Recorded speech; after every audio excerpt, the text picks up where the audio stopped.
Hello students, so in this class we'll study determiners. In the previous class we did articles, and why we studied articles, this you would get the reason for studying articles in the previous class. You will get it in this class. So let's get started with determiners. Now first of all, what is a determiner? Determiner hota kya hai? So as the word indicates, as the name indicates, determiner, so it determines something. Now what does it determine? So let us understand that thing first. If I say a pen, I'll write a few noun phrases on the board.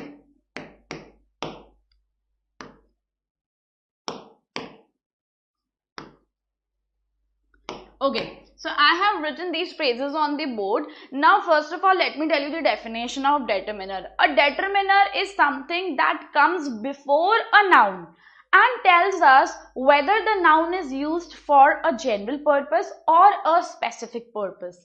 I repeat, determiner comes before a noun and it tells us whether the noun is used for a general purpose or it has been used for a special purpose. Now, here in all of these examples, pen, pens, noun. Okay, so I have added one word before it. So all the words I have added before pen or pens, these all words are determiners. Now let us find out how they specify a general or a specific purpose. If I say a pen, that means one pen. It can be any pen. So general purpose. So I'll write general after it. So a pen, here pen is used in general sense. So here this a has indicated it to be general. But if I say the pen, this means I'm specifying, because the is a definite article. It is used for defining of definite things. So here it is special purpose. Now, if I say some pens, so if there are a lot of pens and I pick some pens out of it, again, special purpose, I'll write S here. Any pen, any general pen. So this is general purpose, I'll write G of general. Each pen, that means referring to each. हर एक pen को. So this is also special purpose. So you get it how determiner is used before a noun and it is telling us that whether the noun is used for general purpose or specific purpose. So this is what is the work of determiner. Now, determiner together with a noun is a noun phrase. This means all of these phrases are noun phrase because pen, pens are all noun, while all the words before pen are all determiners. So determiners plus noun is a noun phrase. So I hope you have understood what a determiner is. Now we will study the types of determiners. You need not remember that this determiner lie in this particular category. What you have to remember is the usage of determiner. Okay. So the first determiner is demonstrative determiner, which demonstrates this, that, these, those. We have already studied the difference and usage of this, that, these, those in our primary classes. Okay, the next one is possessives. Possessives which shows possession. My, our, your, his, her, its, their. The third one is distributives. We'll study distributives in this class. Each, every, either, neither. In that time, I'll tell you how they are used and what they mean. And quantifiers. This is very important. We'll be studying all the determiners of quantifiers in this class. Much, many, little, a little, the little, few, a few, thus, few, a few, the few, some, any, fewer, less. And the last one is articles, a and the. So that is why we studied articles in our previous class. So I have already taught you this part. I have already covered this part in our previous class, and we will study distributives and quantifiers in this class. So let's get started with the determiners. Okay. So the first one is some, any. I have picked two determiners here. Why? Because they are different from each other, and that is why, to show the difference of these two determiners, I have taken them together in a pair. So some is used in affirmative sentence, that is positive sentence, while any is used in negative sentence. So this is the difference between some and any. Some is used in positive sentence, any is used in negative sentence. For example, she has bought some pens. Positive sentence, this means some. She did not buy any pens. Negative sentence, any. So you understand, some is used for numbers and it is used for amount, and it is in positive sentence, while any is used in negative sentences. Now this was one usage. Again, any is used in affirmative sentences when it has an emphatic meaning. This means when it emphasizes something, when it puts stress on something, then you can use any in a positive sentence. For example, give me a book, any book will do. For example, I come to you and ask you, give me a book. Now the next question you would be asking me would be which book, which subject. So I'll say any book will do. So any book.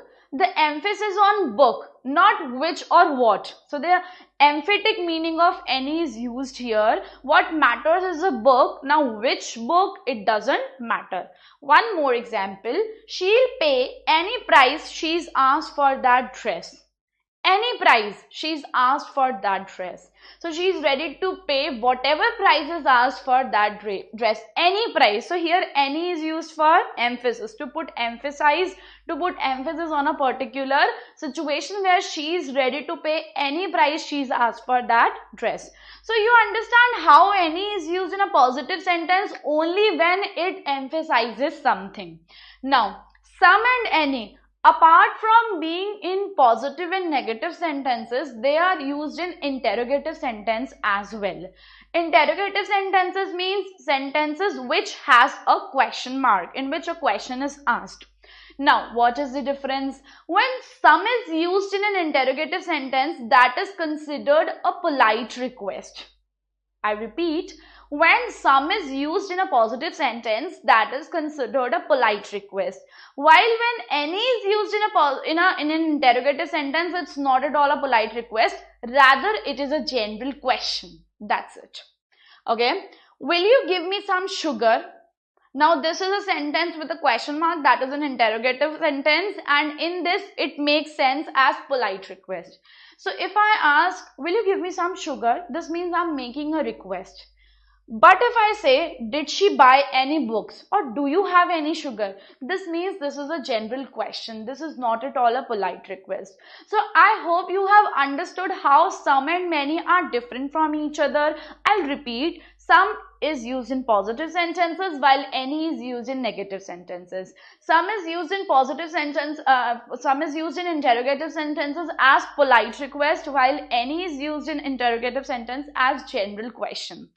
Any can be used in affirmative sentences only when it has an emphatic meaning or sense to the sentence. So I hope you have got the difference between some and any, and you are able to use these two determiners in sentences. Now, the next type of determiners we are going to study are each and every. Again, I have taken two determiners in pair, each and every. Now, first of all, there is only a thin line difference between each and every. So listen to this difference carefully, because sometimes you may get confused in the usage of each or every, and you may use it vice versa, where each is supposed to be used, you may use every. Okay, so the first thing to note is each can be used for two or more than two. It can be two persons, two things, two places. So each can be used for two or more than two. While every is always used for more than two. This means every is not used for two. I repeat, each can be used for two or more than two. While every is used for more than two always, it cannot be used for two. This was one difference. Another difference is each is used for small groups, while on the other hand, every is used to denote a large group, a huge group. So you understand, each is for small while every is for a large group.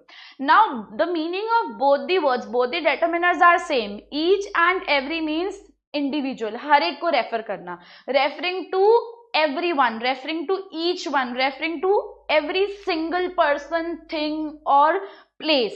So this means like taking everybody in consideration or taking everything in consideration, referring to each person, referring to each individual, but each for small and every for large. Now, each of the two soldiers had a gun. So here two soldiers. You cannot use every here, but each can be used because each is used for two or more than two. 5 boys stood in each row. So here we do not know how many rows, but more than 2 definitely, because 2 is not specified. Next one, every man wishes to be happy, to referring to every man. So catering a large group, because every man refers to every man, referring to each individual. So since it is a large group, so every. India expects every man to do his duty. Again, referring to all the Indians. All the Indians are being referred here. That's a large group, so that is why every is used here. So I hope you have understood the difference between each and every. Now the next one is either or neither. Now first of all, first thing to notice is both either and neither are used for two. That's it. Either means one of the two, neither means none of the two. I repeat, both either and neither are used for two in number. That can be two people, two persons, two places, two things. But either means one of the two, दोनों में से कोई एक, or sometimes either means both of them. It also means this way. So either has two meaning. One is one of the two, another is both of the two. While neither is none of the two. दोनों में से एक भी नहीं. Okay. So let us understand through sentences. You can go by either road. This means you have got an option that you can pick any of the two roads, either this road or that road. So you have an option. On either side of the road, the trees grew. So this means on both sides of the roads, the tree grew. So you understand either has got two meanings. One is one of the two and the other is both of the two. The third one is he took neither side. This means none of the two. Na to ye, na ye. So when it is none of the two, it's neither. When it's one of the two or both of the two, then it's either. So I hope each, every, either, neither or either, neither are clear to you all. The next set is much, many. Okay. So the first thing to note is much denotes quantity, many denotes number. Much is used for uncountable things while many is used for countable things. Things you can count. You consider it under the category of many. But things you cannot count, you consider it under the category of much. So much is for quantity while many denotes number. Now the first usage is, both of them are used in negative sentences. This I believe is a very major problem. Not many students know this. Many and much are used in negative sentences. For example, there isn't much tea in the pot. Tea is uncountable and that is why I have used much here. She hasn't much money. Again, money is uncountable and that is why much is used here. We do not have many books. Now, you can count books and it is counted as numbers. So, I have used many here. So, you understand both much and many are used in negative sentences. Now, the second usage is interrogative sentence. Interrogative sentence, like I have told you, are sentences in which there is a question mark. Okay. Were there many people present? You can count people, so that is why many. Is there much work left? Work is uncountable and that is why much is used before work. So here much for uncountable while many for countable. So much, many are used in negative sentences and interrogative sentences.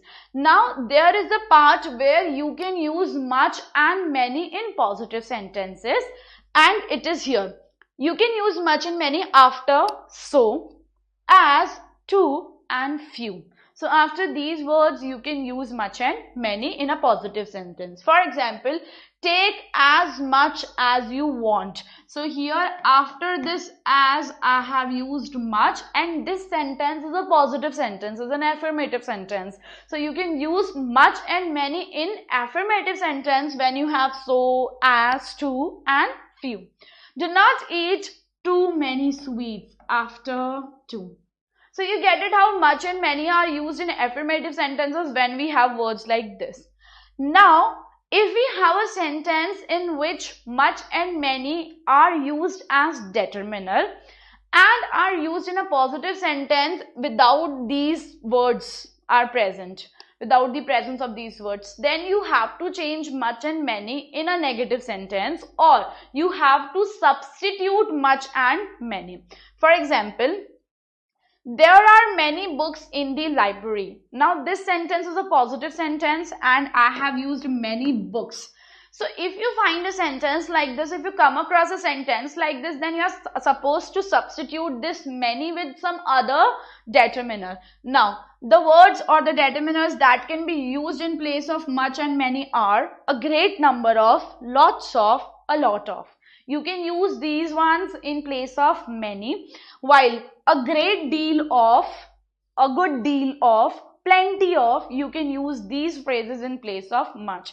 So in all, whenever you come across sentences in which much and many are used in positive sense and they do not fulfill any criterion, then you are supposed to substitute that much or many with other phrases or other determiners. And I have changed this sentence here and it becomes, there are a lot of books in the library. So I have substituted many with a lot of books in the library. So I hope the difference of much, many and the usage of much, many is clear to you all.